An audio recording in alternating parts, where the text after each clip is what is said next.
hei zan som ni chuang zet mai tranem ngai takin helaya in lokala kei point ka thei patop chuain pathian min pe gang te ka soi pop popa achang chuan ko ran pol ming te po han soi rik chang awma e chung te chu engemo vain deu so na lam le vain ep na lam ne lavin kan thu soi ti fia tu ani do na wanga soi ri mai kan ni ti kha min lo khia sak ka be se ya tin pathian rongbol tu te hi engmo chang pulpit kan anom chang chuan limomang takin inron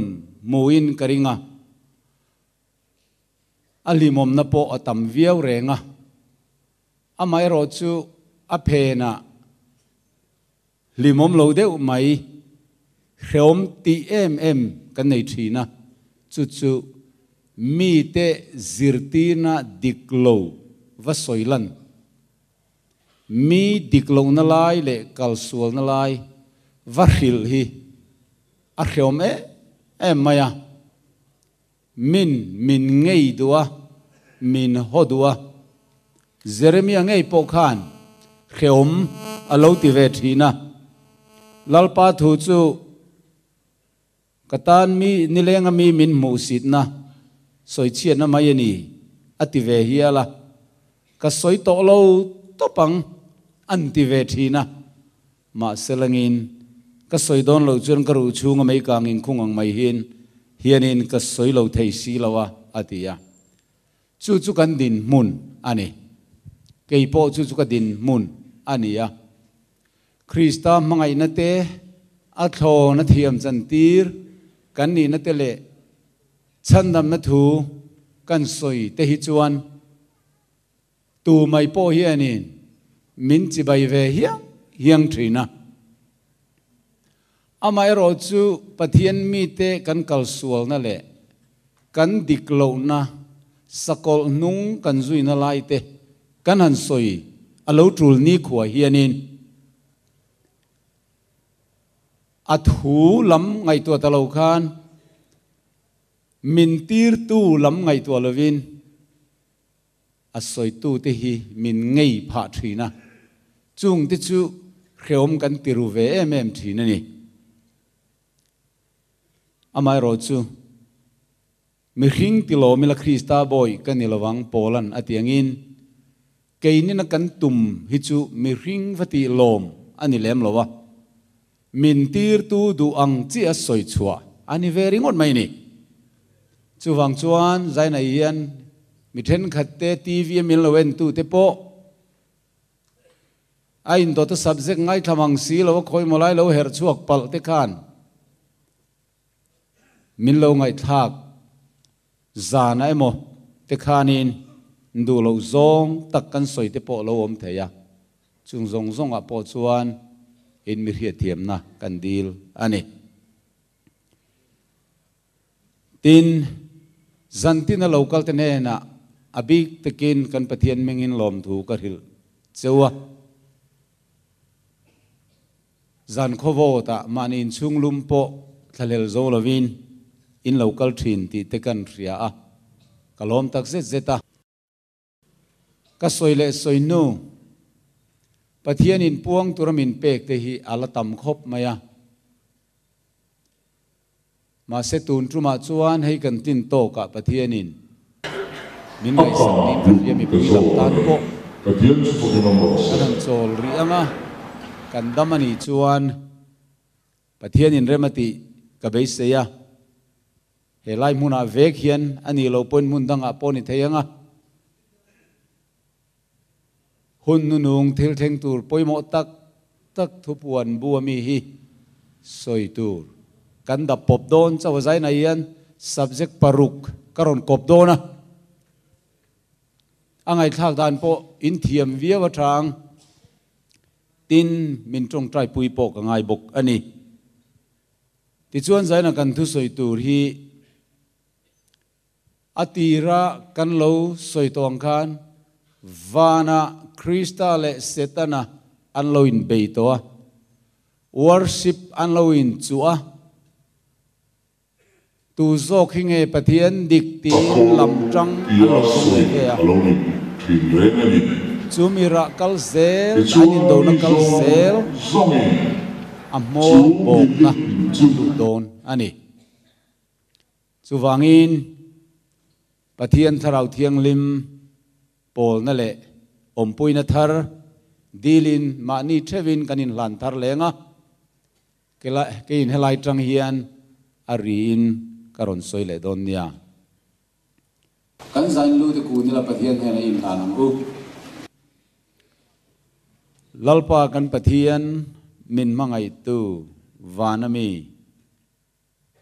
hei zaina hian kan hun top kan lo theng tareng maya hun liam ta min ruai to na zong te kan thir le tin ro pui kan tia chiat na le har san na eng ma tok lova zanin min ruai thena wang hian lom thu kan thri la che zaina hian subject poimo tak te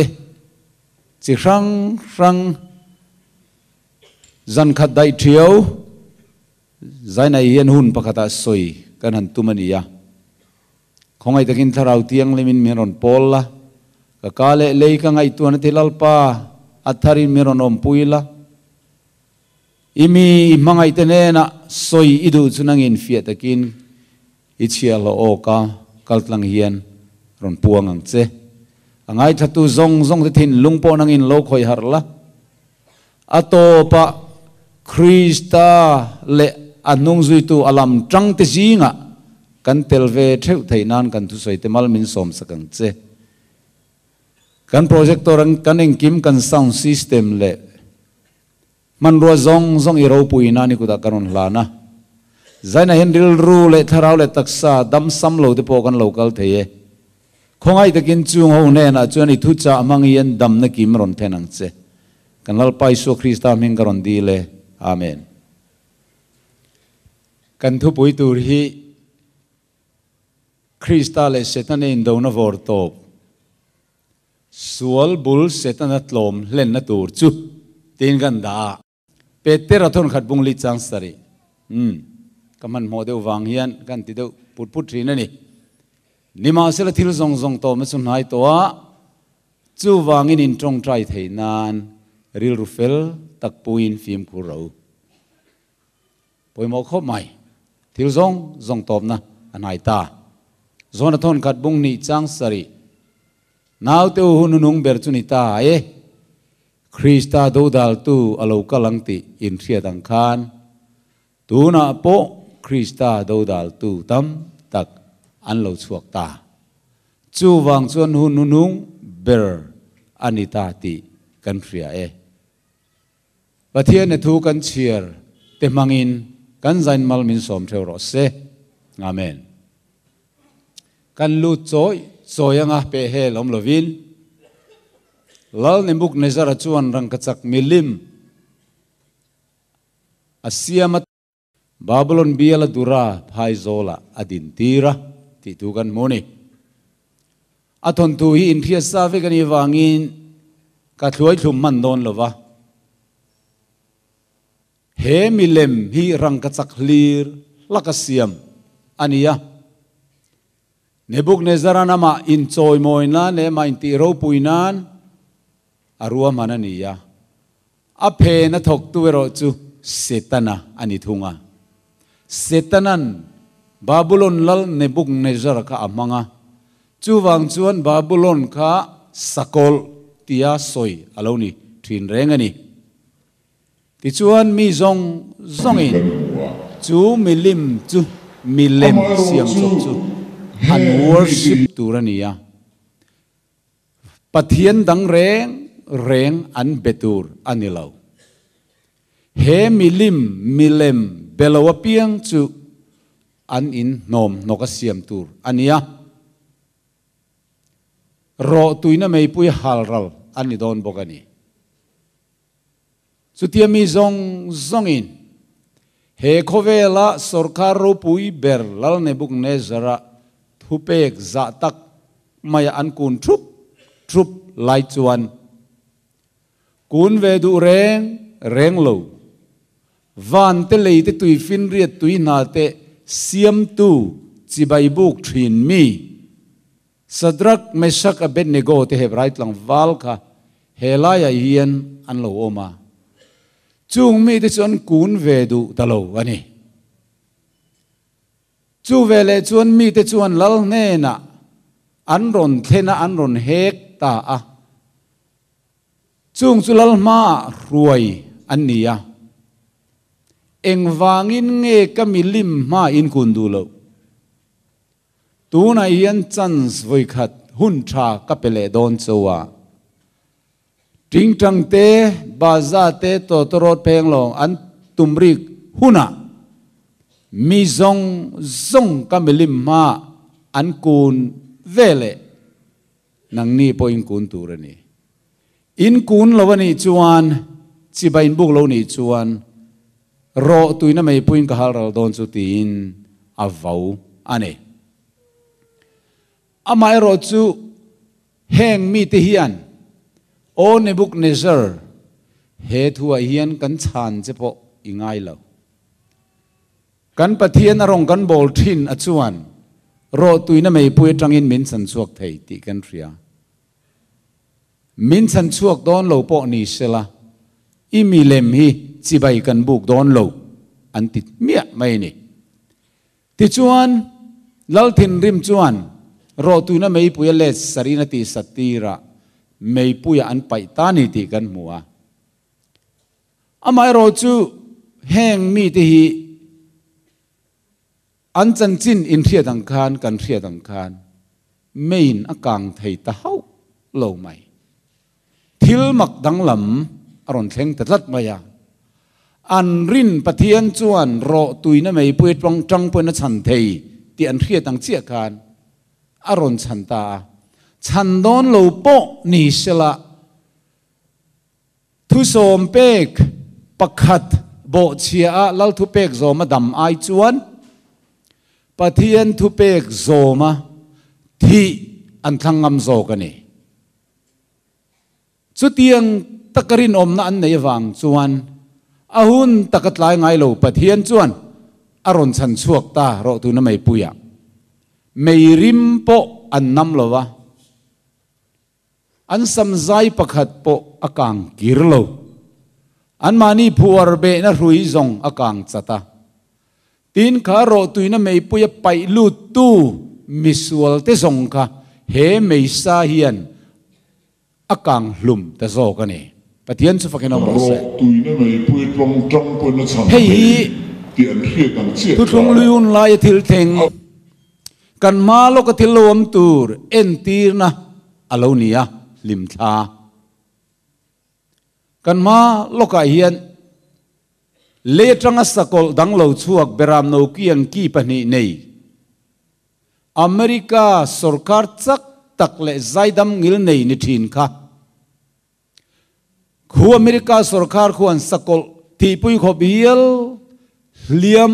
dam le a thu nei na kha aron mang ve don ati ta ta wangin chu lo theng dik don ta tlat maya chu chuan chol nilem milem chibai buk tir tiang che khan chol nilem asuak bible omlo zirtina pakhan ma po pek lo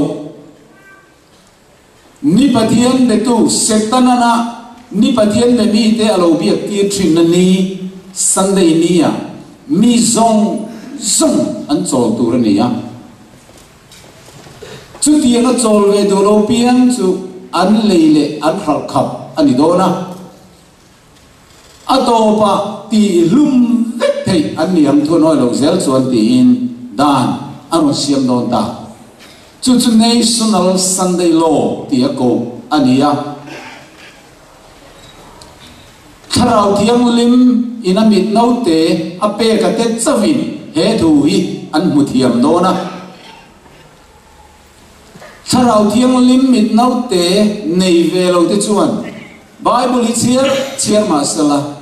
mu zong an muang an mu tak tak lovanga beng zong an khana an khe tak tak lovanga an tiang kha ani dona tu te nge tharau thiang lim mit nau te dong tu te kan ti chuan min ngai tlom mi khim thuaya pathian thua piang zom tura nun in lan te kha an tin lung lau pan ativar zer do ni amen ti chuan khilom le na lo suangin USA le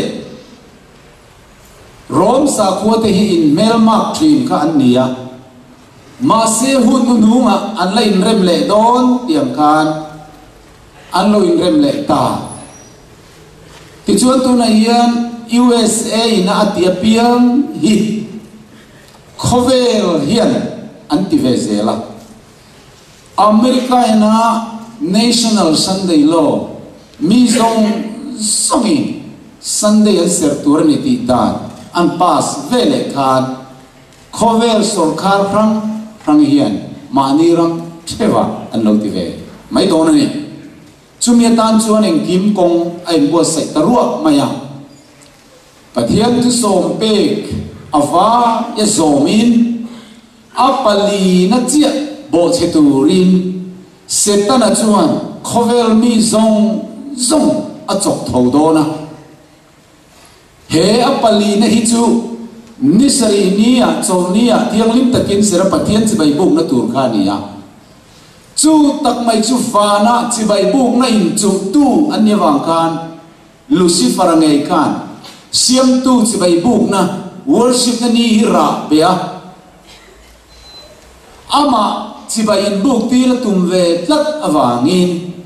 Babylon sarkar te Medo Persia te Greek te Rome sarkar te le Assyria sarkar te mama he ni pathian biak na alo din to kha khovel to pa hian ti vul atum ta a mi zongi ni sari ni pathian an biak na hi da bovin ni khat na Sunday nia an pathian chibai buk tur ni ti hi sarkar chak ber te mangin ahun lai Babylon sarkar mangang chia kan tun lai khovel sarkar super power nei tu America chumatonga mangi aron beidon ta chuta se chuan mi song in thil tha ni angai sa khua song bilen be sa khua tele Christian sa khua zong Protestant in zong khom te point lungrual takin heni pakhat hi ser turin hu anti thup dona chuti lai chon mitlen te sadarak mesak ben ni ko te anga van pathian la karinom tlat van tele te tui fin dia tuina te siam tu chibai buk tu tlat te an om dona pathian thu pe te zoma isor hiati na thu pom tu te pathiani ko ran pol tina trangin mi piang thar te anaya hemi huna yan khovel pumpuya in nial na ro pui ber tur chu Sunday ni nge sabat ni hi ti ani don ani ti chuan he pathian thu dik zia hi khovel pumpuin an rianga chuti lai chuan pathian mi te khovel in zom khom lungrual pui ve du lo pathian dan le thu pek zoma achol ni thiang lim sabat ni serlui tat te kha mi suala chian an ve dona chu tang rual ho te chuan leilung atanga ti boral vek an la du dona chuti lai ta chuan tharau thiang lim ruan nung Pentecost ni aina sa zo Zakaria bung so ma soyaka pathian mi te chuma le anianga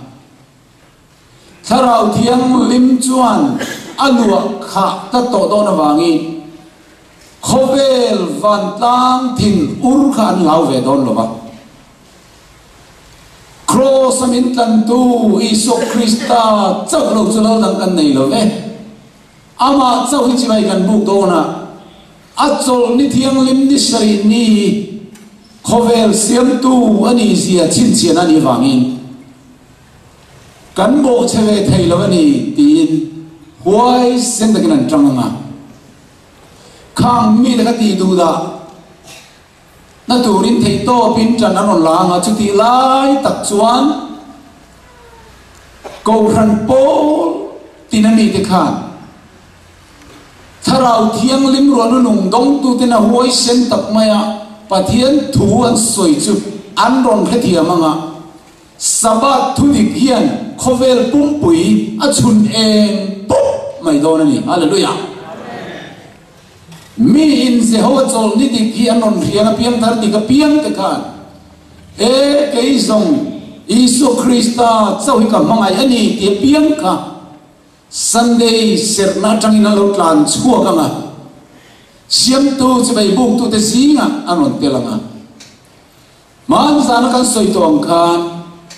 tu na sabas ser Zuda te kan ti te le 7-day Adventist ho sabas ser kan ti te piang thar silo Krista crossa pian thana tak tak dong silo wa sabat ser zong te khatharau tiang limin akal sananga Sunday ser nalama anle don bo ani chu hela yanin sing sak na ro pui tak mai aom do na soi tril na ra khak tak mai pathian mi te sing tran khenga na Zuda te sabat ser ang ringota pon lang ta ka sabat ni ni sri ni ni ti wa ma ser ho zong Zuda is Church of God 7-day in tite Ephraim in tite 7-day Adventist in tite singa tangkan soi tilvet nin pathian tudak tangam lovin khovel mi te lamakan anin let fit donani chung mi te mun ruak luatur chuan Koran Paul tina eng an to nang zela pathian thu lo zom thin te rinon taka Krista ta na lo nung thin te kha huai sen ta kina ron pen so ka nga pathian mi te hi nga tinge sabat ni an serwang ni mota anti du da bi tin mak te lu tukin he thu tak dik zia yan ron mu pha anga an leile asang te sabat niya Isu at sibay ang bufe non tani hallelujah an liang thu noi lo chuta chia mai chuan ni din te chu pathian nung chin chia na dong turin nem nge an nianga chung tharau thiang lim dong ho te chuan nung changa Krista an na fam ki ma thuam an lo nianga chuti rual che chuan sabat ding zia herenga ser du talem lo wa achol nilem zo mi hing siam chop zo ser lui tlat tu te kha setana tharawin an thua manga an pas vele kha sakol chin chiana khan pila en sala an nei nget tin khan to do ni ti chuan he ni khat ni hi atira setana pathian do tui ami te chin chiana tan aron mang veya Zehoaro chuan nisari ni khovel siam tu pathian kani katol ni serol keile nang nin kara chin chiana niang atiang chia kan he mini yammi te ma worship tu te chin chiana ron mangdona chu chu tharau thiang limin aron nem ne sakdona ni tharau thiang lim telwin he sabat ni tu man aser nget thei don lo ni chu ti lai tak mai jun pathian ni te trong try na wangin khovel pum pui mai chan chim tha chuan a fan chua kanga thudik chuan khovel a chun eng mai dona thu buan bung som bria chang khada chunguna chun van tir ko dang thu nei na sat nei van ta lo chu ka mowa aro pui na in lei a en ta ve ka adiani helai tak mai hi thu tak le do in be na vor to pa thu tak in khovel achunen puk tu sarau thiam lim ruan nu nung dong tu te na hoi sen tak mai a Krista le cross thiên đi thế nào mà chân chính cha ăn buồn rồi na chú alo đi đâu na chú về để chú anh không phải nó công khai alo đi đâu ta này và na kia không phải nó công khai alo đi đâu mà Isu Krista van biar buk chung bil berami kan thu buồn bung som ni le pani na chang som pakat som pani thu hi aron puang don ta nghe đi cả mi bol lo chú ti bol lo nom reng rok se mi fel chu ti felin om reng ro se mi thiang lim chu ti thiang lim om reng ro se ti thu hi aron soyanga sumia china chuan khovel sa khuana hi ngam poinur sun takin kalmu mumma sela pathian chan nam na kong ina kong chu khara ni to wangi tu mai nan sual an sim thei don to lowa pathian chin chena dong te kha suala an tu thei don to bok lowa chú vàng chuan sakol chin chen nei tu le pathian chin chen nei tu ra ti nge alo ni to do na ni su ti lai tak chuan in pathian mi te chin chen fel an ni to san nam lo tur te poin sakol chin chen an nei nge to mi pui thin rim pathian mi te ti boral tu ma thei to chua mi pui thin rim in pathian mi te ti boral an tum lai takkan pathian thinurna berbu pasari lei buak turin vana chon thupe alo chok don ni thupuan mung so pruk chang khata tin nan chung nunga chang chon oring takin van ter ko pasari tene na chuan kalula pathian thinurna berbu chule lei boro ati garia a ina masa ber chokala ber bu chu le alei bua ti chuan sakol chin chena nei te le alem che bai bu tu te chunga chuan pan chena taka achang ta ma ja kan sakol kan so in local man lo mai the ten chu khale tang sakol dang lo chok america ka ti kha khan sakol lem adin tir khai nge kan ti chuan protestant tang rual ho te roman catholic po phi sakol ani lo ti thin ma se lom le ta zi klok ta lo trăng rual te khan rom sa kuala man hoile vek don wang le mi zong zong in sunday ser tu ra nor tu ani le don wang kan sakol lem tian ni don ni ti thu kan soi ni ka chung mi te chunga chuan berbu ma sa bari lei bo kan ni ma pan chia an vei don ni pan se ra kha tak mai ai tu taram pan chia kan ve nga su ta pani na chuan ber bo chu tui fin ria tan lei buang ti chuan mi thi ti senang mai tui fin ria tui pui chu thi sena alo chang do na ni adia tin apa thum na khan an lei bolenga so khan sak ber lumya te tui khura te a lei buanga ti chuan lui te de kha thi sena a chang do na ni adia ni hemi ang yala na atak taka theng tur ni in mithiam te chuan an soya chung tilan lo theng zut lai chuan mi suak sual chuan mak ti takin an thiranga pathian mirin om pathian nung chin chena chal anei to te kha chuan hemi an tuar ve do na reng talo mai ni chu ti chuan apali na chuan nia an lei buanga ni khi mi hingte em u turin thil ti te na pek ani do na sakol lem che vai buk tu zong zong pathian thu bible aya mi ring siam chok chok ni lem ser thang lui tlat tu te kha an ni ser na chan ni mang nge khen aron hem u do na ni la pa chu pa ke nom ro se heta chia mai yan pathian thu oi ni lo thak sia alo lang chiang tran do na ai gupta rama khan ai gupta ho kha pathian in israel fa te achan chu do khan khem na hi pui rang in a khema chu an pathian ho mangin a khem tlat mai ni chung u te khan pathian ania tu na po yen eta chi nan pathian an biak nge ki ni khian lo be thina Babylon mi dikan invincible God ne thei lo pathian an lo tia chu ni biak na mang chuan Christian zong setanan worship na mun an luk lut tamai sia pathian chi vai bu kin an bu ka ngatiam che kan pathian nung chi vai bu ko mo in tireng si kan anom lai ni mang khena ron hem u tanga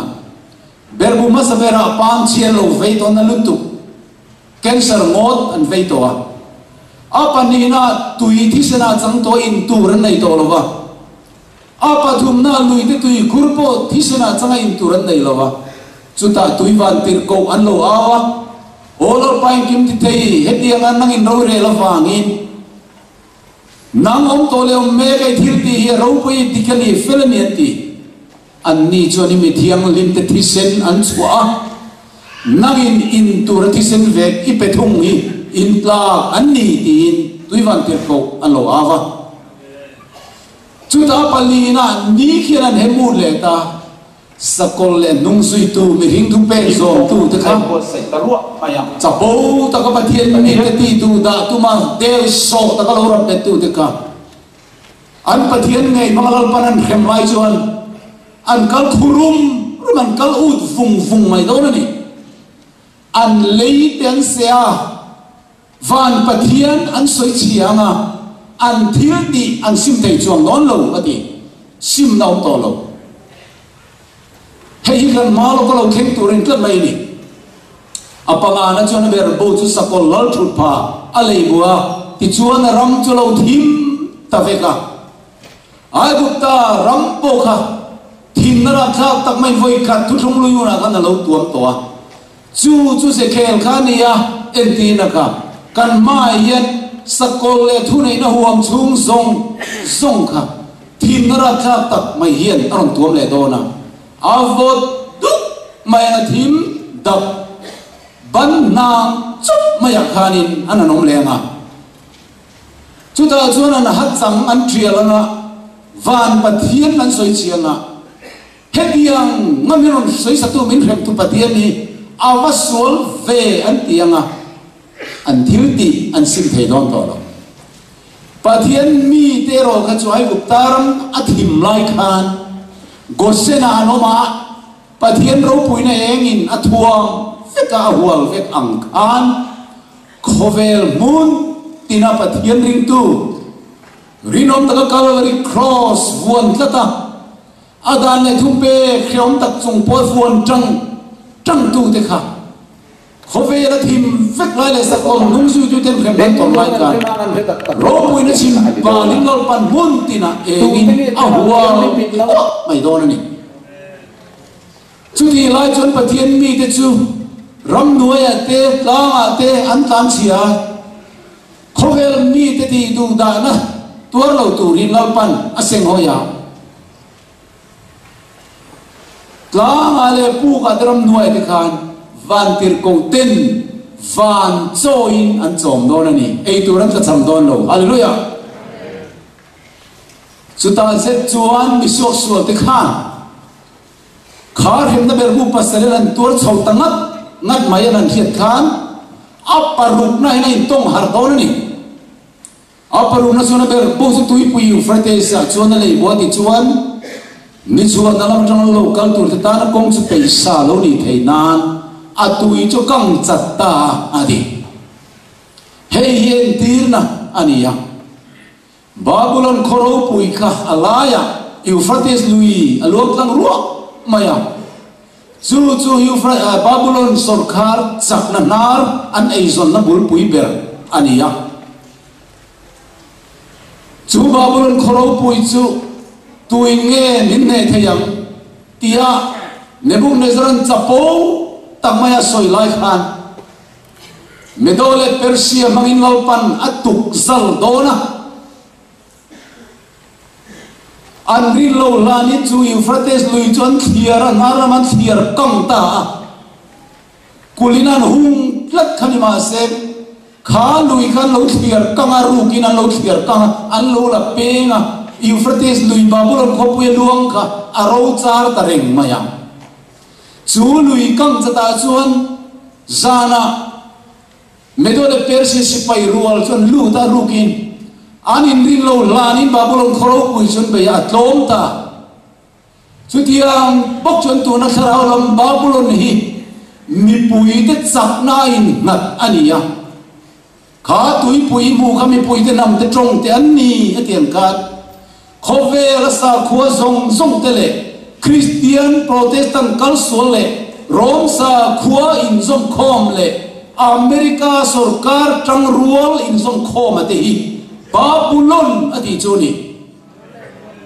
chu Babylon sual na chuan tu na yin fan atong to a chu mom te u kami te u a sual na te a khrem na te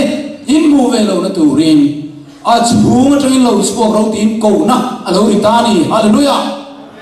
chu ko na hia piam chu tu na yin in lo chuak sel do na le ni hing in lau don to lo pol in lau don to lo le ko khan mu te in lau don to lo Isu Krista le cross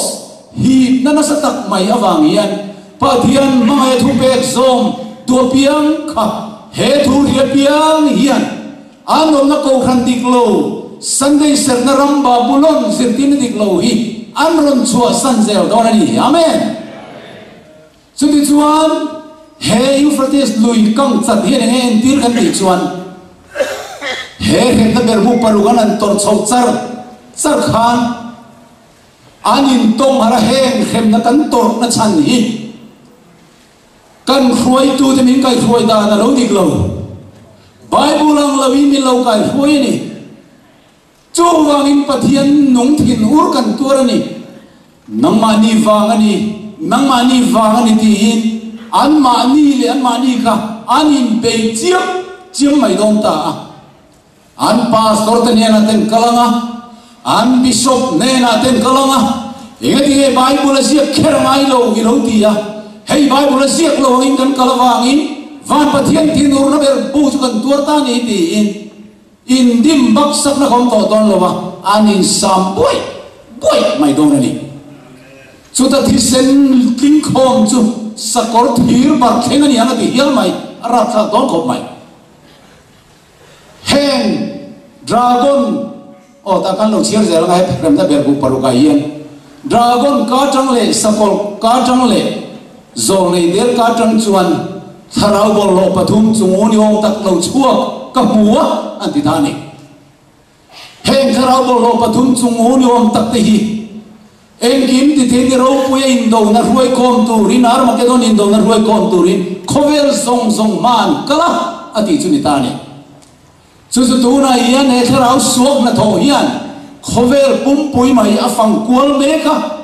har na suak har na dik lo lim na suak lim na dik lo Isu Krista mangai na le thu ta ka wa lim na ni le lo emotional feeling ko tho wang mai mai in da pathian dan zong du na thin nung nei chom si lo har na hian millennia te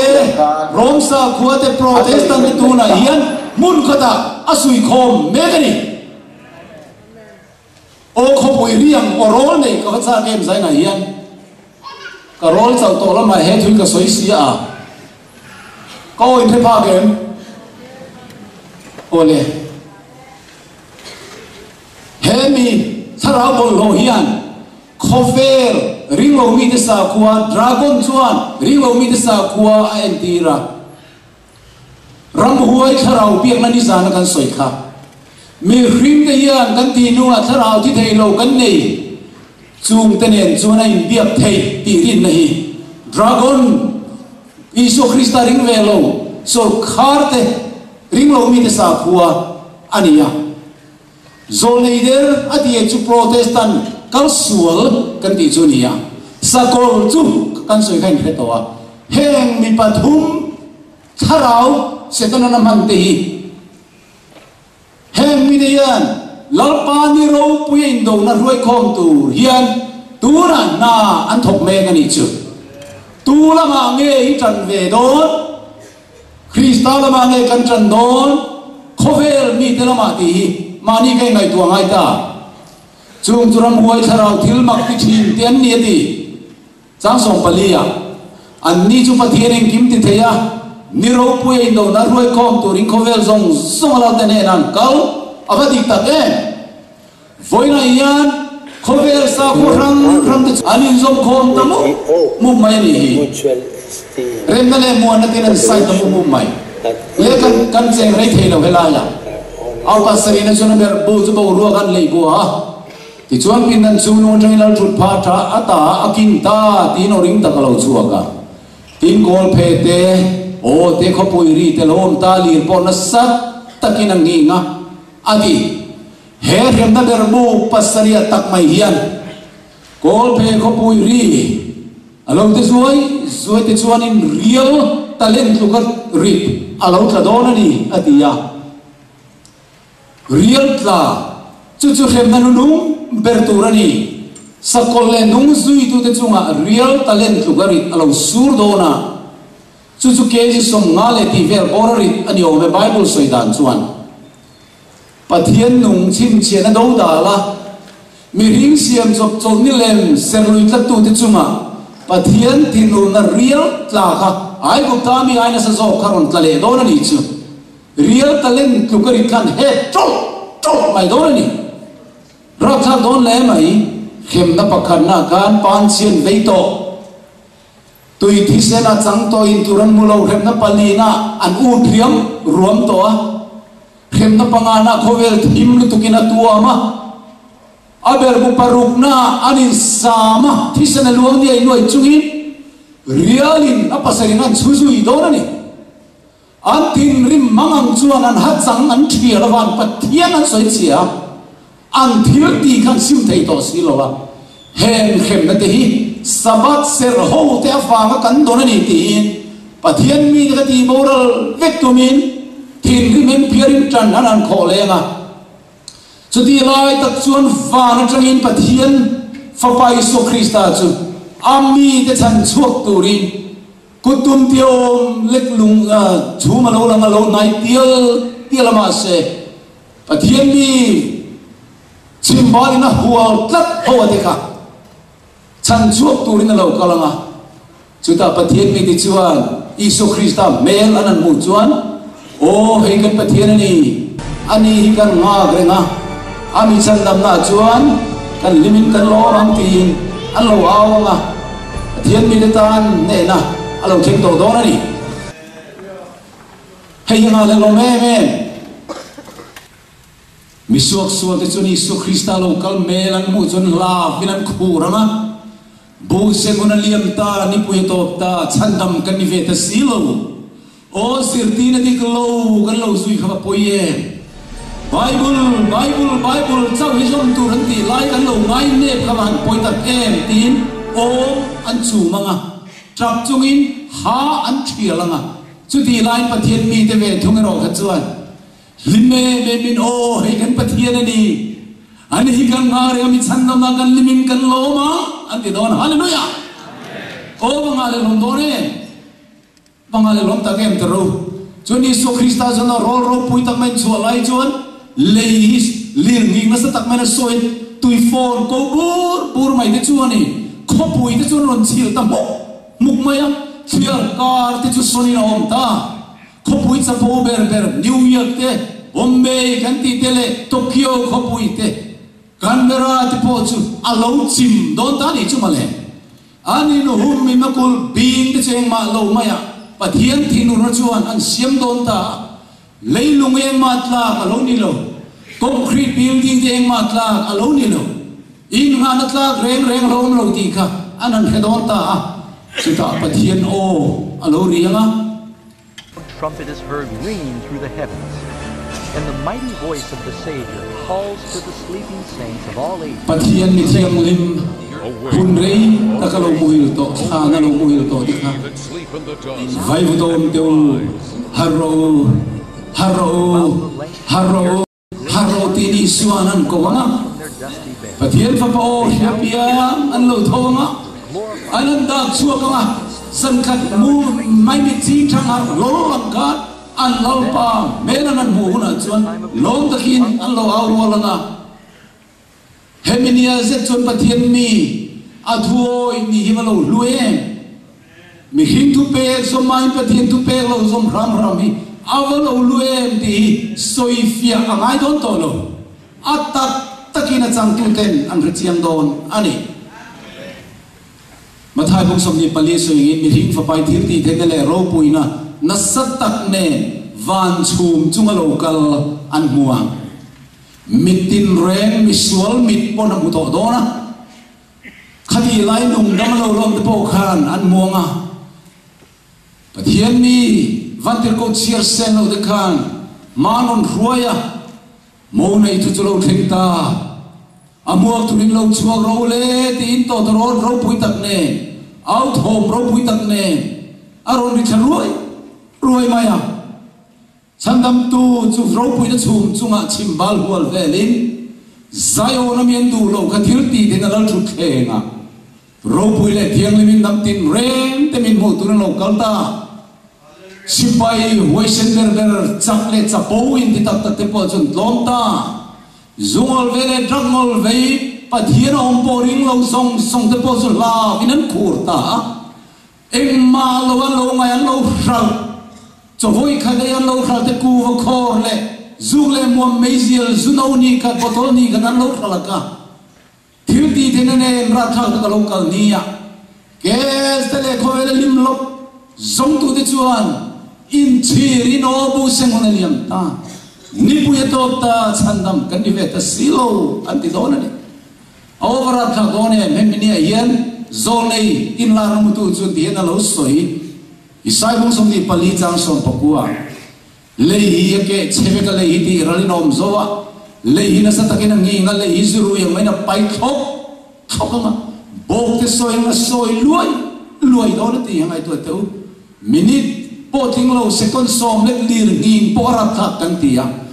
bok te soi yang in khove ri voi kan an soi luai dona I so lo kal ni ai ani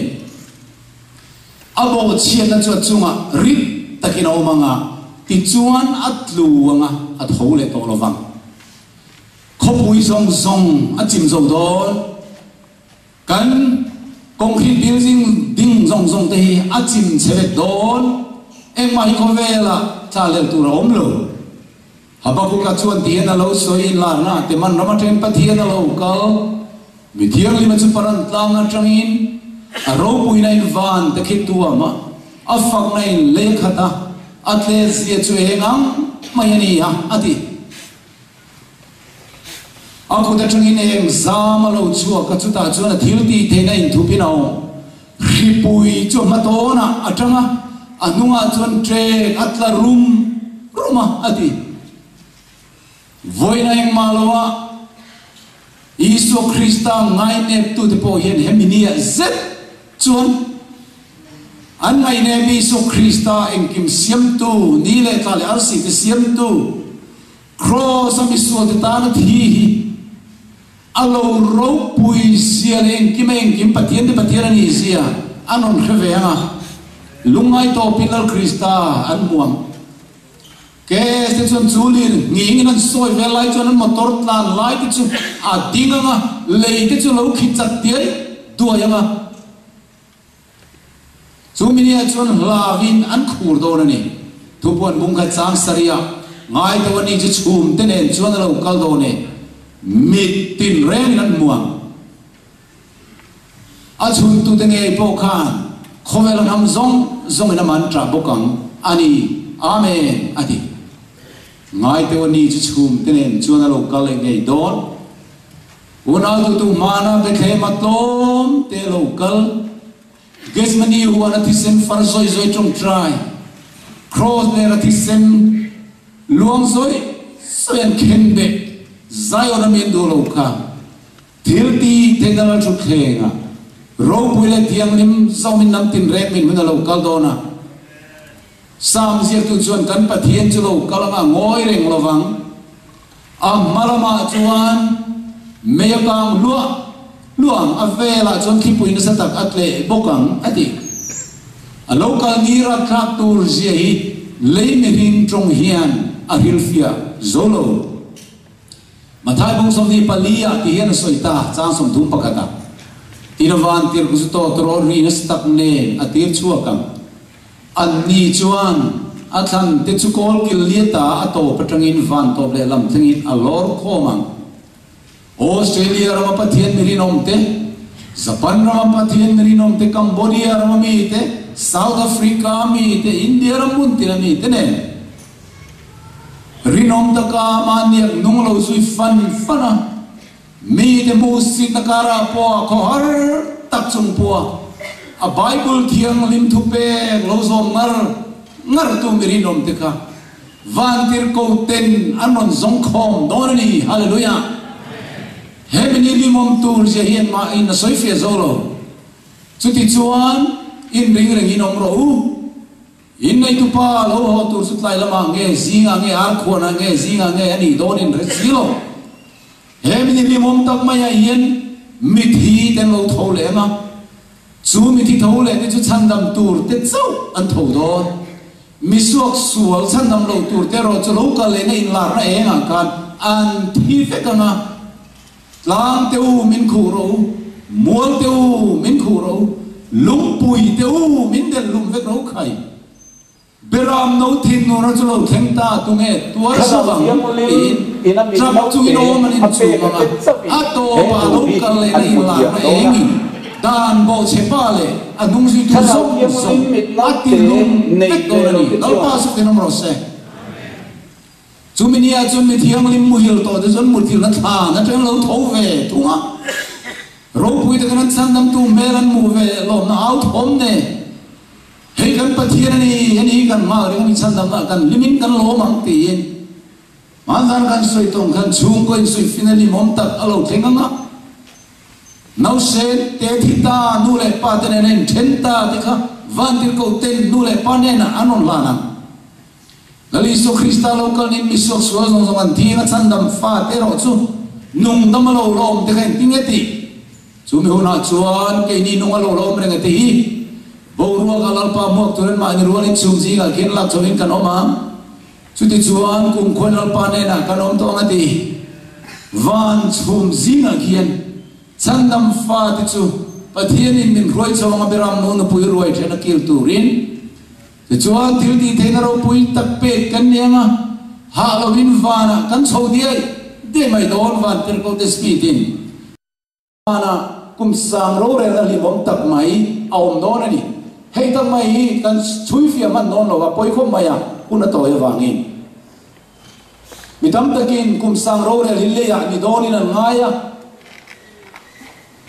khoi na kong khar no suda ten lo har thar le tura ten ngaya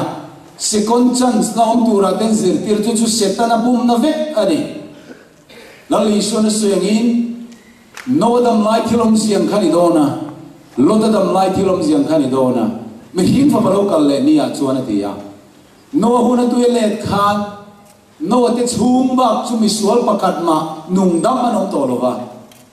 sodom le gomora tanga do te chunga chan chuani khan sodom le gomora ko me alina kan ni khan Misual nung ngam pakhat ma anom lo lali so local nia po yan pathian mi te chau chan dam aning fa na roi chau ni khat le ya misual nung dam pakhat ma anom don lo amen I so local no mi thiang lim lor zoa tu te mon mar tar na chan dam na la dom thei tu rama sirti nei setana sirti na nei ti ka soi do ni mai te lor pa chon le hi tiru akin tiram dona akai khupanga aw mate chuti dar don leidi ro fai kel le ti che fai kel ina omang chu thu chu biak chona na soi to ni ti ani lova lalpan a soi to ni amen le yeti ruak fek chok to ni ti hinom don na reng lo isu lokal ni ayen in lar na mutu seremia chunin tinge ti leilung chu ka ne na ngai te chiau le ruak kina oma lang te nang ngai te ni ngamual zong po phelo loka kahani na ngai te mi ring an om lova adi ei chung len sawa zong pon thok bo zo ta chu mini lal pa tha ti chuan leito patrangin leito khengin an da panga sun lo le khu phum lo le khom lo le phum lo win an omanga lấy chung ek dur mai an nia Isu Krista local huna hian sakol le alem chubai bo zong ka antify fek dona sun tu tur bi le avui tu tur pastor ponom don tolo anu vai nan thi fek dona le chunga ek tur mai an nianga kum sang khat chu zong kha lei aruak dona chu ta chuan setana chu lei ruak lei lo ta chuan phuarin aum dona pathian fa de na va na mo ar sidang mo kal phal ani don tolo he le ko har tak maya hian pathian mi ten va na kum sang ro kan re lai mi thi ruam kara azazel pual thale ra va vai ruk angkan chandam fa de sual mo purtur le ama sual mo zong purturin kum sang khat ava vai don ani khai le tilin dot ilawen piang Isu Krista alo kala chu minia chuan mi fel thi to anon tho ma sa tina dot le chuan mi fel nung dam alo rom te kha ti dang lam an nia khang chan dang tur zong te kha rualin va na hoi chau an nia kha minia kan mi sok swal zong an thi ve ka ti chuan mi sok swal zong an thi ve ka chan dam zong vana huai ni si chuan lei a ruwa ka ni ti chu phera phawai na chiang ta mi ring anom re don lo chu lei ruwa ka chuan setana chu phuar ani don ta tu puan bung som nia in lar mu tuin ting alo soi changa na mi thi dang te ro chu kum sang kha chu vei ma lo chuan an la nung ri lo wa adi heta mi thi thau ve lo te kha misual thi te khan ni kum sang ro rel na thlen ma chuan an nung ri don lo kum sang to pa nge lo theng don kum sang ro rel chu lo soi to lo mai le khan to mai ro se misual thi te kai tho an ni ve le do ni misual sual thi te hi an thilen mai don mi lo kai tho an ni ve le do na an pian ni tang an thi ni in kar an sual na zong man tur turin kai tho an yang ro rel na ma huai ni le don chu vele setana pota na tangin phel ani le dona tin chu tang chon van kum sa ro rel so te kha mi thiang lim te ka leya khu thiang lim nen ka lo suk thadona chon ro rel na nung ber alo thleng dona ni bible lo en tiang kum sang khan chu vei huna chon setana chu ta na ta chwe no manga lekil dia nam te ko ga le mo ko ga chu bu mai do na roi ko am tu na kal chu akang chung ho tam je chu tu fin de trio vu dang mai ani tin ko tiang lim Jerusalem dar chu mo pasalen se pe diam in pa pathian en mi wana ta lo chuk kam ho boka lal thu pa tangin oring takin ngai de pathian bok te chum ring jing alom ta Zakaria buk som palia chumini a chunoli tlang saklama Jerusalem ron chonga chuan ake yang atanga tinoli tlang sakle khang zong na la ya phelanga ruam na sa ta ka omang tin tlang ti ave chu marlama in sonanga ati ave chu chim lama tin ko tiang lim Jerusalem thar chu mo pasalelem che pe diam chu ruama chu na rin hung don ani chu he ko pui thiang lim rang ka chak thiang lim asiam lung man tam kong kha anom zia soi lei theilawa kha misuak sual te na lo chuk lai chu non mo ve theianga misuak sual lo thole te po kha a lo chuk lai kha an muanga a chunga chandam fa mi thiang lim om te nen kan lavin an khuranga an tlan chedon ani tin lal thul phalien pui var ta le chunga om a chunga thu chu ka muwa ama ta chu le le van an tlan bo an tan hun reng om talova tin mi thi lian a ten lal thul pha ma ding ka muwa le khabu chun kewan nun na buan keu boka nun na bu ming chiong lo song le wang lam dam mi sol tho le tam tur jeng ngai to teu khimi jinga he kan tel ve ti lam khop mai ro rel na ma chun ko lui ani don ta chu ta chun Isu Krista chun lal thul thleng aron thuanga chuan in misuak sual thi zong chu ma aron in lan do ni chu misuak sual thi zong te ngoi renga kem mona pai khani se chun an lom leang ma seleng in hain thing rap thak tak om do na eng wang a kem mona pai tur nge an ni ti kha chan nam lo tur zong lei wang lam da pa lo tho te hi amal malin ro rel ma an chan chin tholan ani dona cinema ai chiang zokin an pian zana tanga an thi ni kem khanan lu kheng an suan zong record pu zong ka alo dik ne dik lo di ka video film fia per iPod fia zokin a ring khan kan en non le vek dona ni khara khan thuril to ro pui tak te po an lo tel ve na sa khomi tak te po no tel ve na speaker lar tak te po ka oho en teu so khopui chunga ve lo eng ti sia nge chan nam lo tu te zi nga so mi so tel ve ti in mi suak sual te pon kan tin lungin kan zo tanga mi tha chan nam te pon kan tin lungin kan zo tanga enga tinge Jerusalem ko chunga son ma na surui mang ti sungol veite ke es te ka so chunga son an oma enga tinge ko pui pona yesa ko mi ro pui tak le pathian mi tha tak ko ra du pa fel tak kan nai te khanom si le ti kha van tir ko te ma le ram huai sual te ma pathianin chu kan zo na soron chan tir do na an nung chang ne mai choron phau la nga kan miri ne te khan bible ang lawan lo sir tir sa zia te ti lam the na rong po na nei hial te po khan pathian tu an lo ra be na sa zia te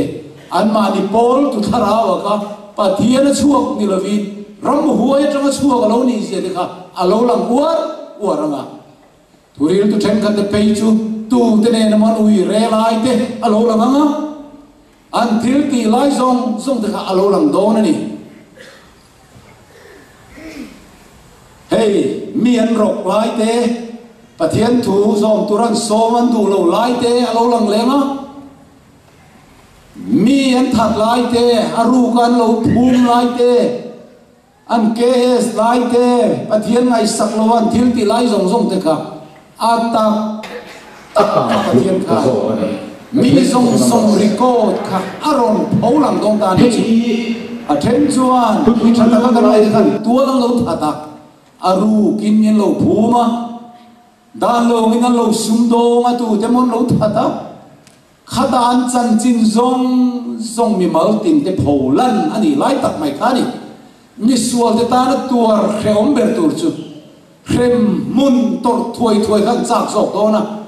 ma se kha an khem mun tor na tur chan ber kha pathian in universe ma a pholan phot lo chuan mi then katin pathian kha an dem thei do na evangin nge pathian in he mi te hi mo na pai ri ngot le tia zo na om reng tur halal pana du lo wa a pai na chan chu he wang hi lo ni song wang so lo ni ti mi song in an lo mo pui thei na tur le a khem tur nge po khan khem tlak ka lo ni lalpa chan nam pani the nan lang chon bible a kong dik tin reng min ko huwa ma se ka lo som du lo tharau thiam ni min kha le chen min soma ma se ka lo narani khem monakal tura ka chung cha ni rel na hian lalpa I rel tiketin leitin reng ka in puang do ni pathian ka tu ma nan dem thei don lo wa mi zong mi do thei ni pathian chau mi dik ania lalpa chu mi tin reng ka man ku na leitin reng po pathian ne na in puang ang tin sia ka chama ti ha sia ani sia chu ti chuan kan zain pathian ma mani chan chin nan la soi theu tur ani atiang chia khan he mi ni mi sual chan nam lo te chuan an chan chin kha pathian ne na na soi vek do na chan nam lo atura ka chung chang rel hi I rel tikani chan dam tlak ka lo ni lo ti kha anin puang vek don amai ro chu pathian chan dam fa te ro chu he lai muna yen mi hing te za pui to lo win mi hing ma po sak zo lo win lal pa ne na kan lo in puang fai vek to kan su de puang in baptisma kan lo chang to he mi ni yen eng ma kan su puan tu rom le don to lo wa kan sual kha mu zo ani don to lo wa van le khabu tang in Isu Krista thisen khan asir fai vek to do na mi fel fam ki ma puan kan ni don hallelujah chu tun hun hi alo ni ta nei olet mi zong ro re na ma an thling lo ani ti khia in an la thing thirol thu pangalal ber ma chuan tu na Isu Krista ma thing thiru lo zong po hi he mi ni chuan an thing thivek do ni Setan nghe po chú mi zong zong chung giang rè anh đi xóa mi zong zong mà anh khuấy về ngà hemi himo ram te ti khura khovel khale rang siama a khom te ti bora la a salman te ni lamakal tu ra chuang ngai lo chu ti mi zong zong ina chan chin hi an khre chiang do na van tir ko thiang ni mani lai te Isu Krista laka hel lai te pathian dan tu som pe pathian dan ado lai te Lucifer ngay van tir ko bun tu ya namu ka abum lai te worship the e need le ado abum dan zong zong te tu lung lui ko hrana lo be dan zong zong te tu lung thar ko hrana lo be dan te rom sa ko kal sual mga Christian a huai sual dan zong zong te le Sunday ser tu ra khovel a huai dan zong zong ka hemini yan chiang em khovel ma setan ai pholan ani do ni chu ta chuan setan a chu Krista rorel ma chuan a sing zo ta fe ma ti tur hian ti thei reng reng anei do lo wa atlom chiang don lu tu ka pathian fa pa chu lo do ve thi na khale chen ka Krista an tu min lal thut theng chu puin vana lal thut theng te chu hun ve alo tun to ma se hemini set chuan atlom chiang don lu tu ka abum te song song me suak sual le ram huai sual anung sui tu te song song po khan setan hian ten ron lua ma sual pul chu hi lo ni ama nge hi khovel heti ko ba hewa min khuai tu hi lo ni tin an huat ron don ani chu heng thurung zong te o man mo lo an puan chua ka wa cha ke sumini huna chuan in setan thin ur chu aron chua ka nga mi beidong chandam tur ni ve talo mi suak sual beidong em te kan Jerusalem a son lalpa min lu tir vero an tiang an ngem ngoi na in nang ni thil sual tu ka hringai lo chu kan ne na ta kal bo ro tin ala chang do na mingin thu kan soya mingin ramuai kan no chuaka mingin thil mak te bo kan ti ve chi na dam lo te bo kan ti dam khamale an la tianga nang ni ka thu pe khezom si lo te u khoi lam mi ngai ni ka lo chu kan na train kal bo ro tin ala chang don ani chu wangin he mini a yang mi suak sual su an pe dong mama o a huya varpa hola ti cruise kan nei la ya Bible chawi som zero min ti lai kan lo som ve mang ta lo pol tharau kan lo changa mi hring zawang in baptisma de kan lo chang ve mang ta lo wa thu ti tlu de kan siam ve mang ta lo wa ava poyem tin atlai nuwa an trap rong ma an tan pe bani khuwa atlai tawang an train om se nei don to lo pathian mangai le khongai na chu alo farkang ton tan dil puina mit tu chalo farkang zo to an sot pui to lo lo ni ola chu ta beidong tak mai nom lai chuan setan na chuan ngoi lo so Jerusalem khothiang ni ma om te le a chu mi te ai chu kan tam zo ko lo ma le kan ne nge kal ro i be yang khai ti setan na chuan a than zaranga voi ni a to peratan bum na nung be gok le mo goga bumain roi in do na roi kom do na kal chu ka nga an kalai takin va da chinin meile kat alo suranga an ni zoron kang don ni dita hei tak mai hi chatuan khrem mun lo thin hun tur chu ni va na tang khian meile kat aron suranga setan a chuan he la ya than zara khan dai ne nan do ve tak na ane nai du tuk to ne ta yan em ma ti the nei to lo le fang lam da pinan local pathian mi thial lim tere amun ne khodom churon hual ma se pathian thi nurai ma pol lo mele ka in pol chu van na lo sur tha ta hum mai sia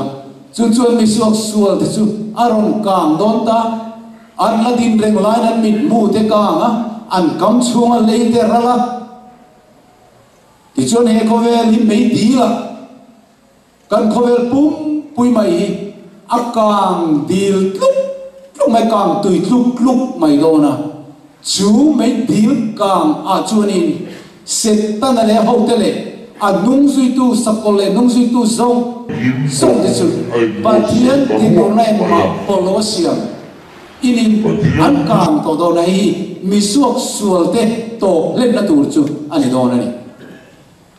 una tu tak zainen hem song kan tor ve lo na turin Isu Krista chun cross mol pho takin min tor sak to itan kanun ka peto ka itan ka lo tuar zo to ka tan nge I tuar ve don ti tu nai min som me ka maniom na ko ran pol za van tele kai sir ti da na dik lo tireng sia adik lo reng sia pol om lui lat ho te ne na chang yan tharau thiam li mi rei tak ai nuk diam don lo a trin zel don chu hanu na to za ni kan thu ti luk hun chu ni don lo mi khovel hi apum pui mai di la ala chang don em tia rei nge akan tu ri bible la ril kan ni lo wa akan rei tur zong itu man kan khelo ara kha da tur chu mi hing trong hian ti kong mai asoi fia don lo bani petera bung thum chang so mani ma silang pa ni churu ro lo thengang chu menia chon van chun stakari na bola la thil bu chu me emral nom toang le le chunga na thom te hi kam ra lang ni ma sila thuti amang chuan van thar tale le thar chunga fel nom chu kan be se he ta tuan rem mun mai di lian ni thiam lim te chunga en ma ti thei anei ve lo wa pathian mi thiam lim te chu thole na thale sual chang tu te kan ne wang khan ti ni nan kan chunga thu nei ve don lo wa eden thara pathian ko vel siam thar sualina chete polati melen velo khopui thara pathian chuan min la seng lu dona rose parten chuai ngai don to lo ti so nei chuan pang part pon chuai ngai to lo wang lungman dam kong khar chu han nam honganga kapa vo bi te win ta naram bua sai chu chang ro ule ril trami nei tur min pe tani na ko min ka ne nei local tina la hilanga chu pathian o moi te nem dam duk mai kapa vo bi te u an ti thom chu lan te benga chuan in ri moi ro pui ta ngi na lo ria samuan na soi lai te lo in tin lung tin na lua tlang ne takin pathian ko pui chunga lu theina lo nei ta avaro pui ho ne nau pang te chu Isu Krista kiang an kala ka kut thir ken na niam ten thira emwa min lo tor sak ne ni ke chuan muanga chuan troi thei lo wan tak sa ne ti thei to lo tak sa ne chan nam fa chu lim takin Krista kiang a kanong to do lim to lao lo kan le an he ni sual le ramuai tlo na ni tu ra ni ya chan nam fa de ros kan salen do so cha tu an chan don chawa lim to lao lo kan le nga ar sidang khovela te kan kalanga I so hovin so khrei fu ma de kan le vel na siruga te kan le nga weekend te kan mamanga kan lo ho le nga excursion te kan le nga galaxy rual nasal tuk me te kan kalkuala hetiam khopar si chiar sen lo khovel dang tam tak ngai sam hau lo wa he kan khovel te reu te min non tlan tu rei so local na chan calvary chan chini chatua nin kan lesson kan zir lai chul to mai lo tu ni don hallelujah over don done valimom done lim top lao lo kan leng ti mo nun na tui kama den kalangati lang ne takin nun na tui lui te chu ni na ngan thingai don to lo wa lui kam tu kan nun na thingra te chun tla na ngan thingai don to lo wa Isu Krista o in nau pang te ne lim takin sa tu ni kan leng tong hemi hi soina hun kan nei ri don lo zai na chuan he Jerusalem thar kho pui kan sa tuan ram tu ral pan min bo sa ya hian nang le ki min khoi tu rin sai na ya lo kal hun ngai to em ke sang dam tu lo nang do ni i mo ve lo mi sum zinga ama chau ma mai tu ka hoi don itel ve ngai do lo ni la siam tu na lo tiang khan ona tu tak tu sai na hian tan crusade tu lo to don ta ma se so ma nung ber sai na la li suaming in siam ka duwa he ta tuan ram chang ve ngai tu rian Isu Kristan anun na le thi na em ki min lo lan do thi na rak rak tak tuarin su wang sun san tam chuan la li Isu Krista hi ka mangai ve ha ama niang nung zui ka duwa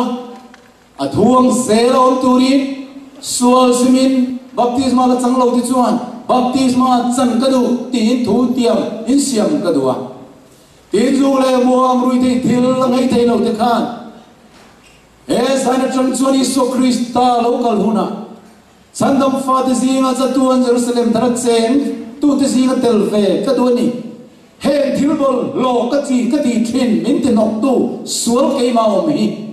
zaina chang yen ban san ve ka duwa min trong trai pui ve ro khai ti du piang te lan turin ka som du bok chowa chu tiang zelin mani har san chi rang rang mai che pi pat na te zule sa de ponia heng zong Krista ne na ken kar min te nok tu piang hi Isu Krista min ta ve ya san trong chuan pathian duang samong turin kanun na hi Krista ne na ka lan ve du zirti na di lo hi ka chua san du Babylon nung ka sui tu to lo pathian mi te singa telve turing ka du tan ka siam fel to ti du piang te zaina yan in lan na siam ka duwa hei ko na nung alo nia zan lai dar alo ri mai don hun tam kan nei to lo wang kan har ruai tu te lo chuak sela sual ram huai tlom na ni san dam fa de kan zale na hun thu som pek sekan ne po to chia lao thu pek zo ma dam ai chuan ru moi line thi na nge po e ti le to zo ati hun ka he mi hun ni do na ni chum ru na limin ka sa yang chu tiang lal ram ta po ka se som ta kan de de ka ka cham cham zo yang o an nu ta do ka ni mai lo pathian ti thei le ti du piang che tu nei na na siamang khai zong ka mani thewa in lan tharna nei do piang te hela ka saktan tirang ian kanom namuna train tingin kanom in la nanga mi hing sirti na le phuat sop ta du to lo bible chau hi ka ring zel don ti do piang te po kan lo ding zel don nia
Amen. Lalpa su fukin nomor 11.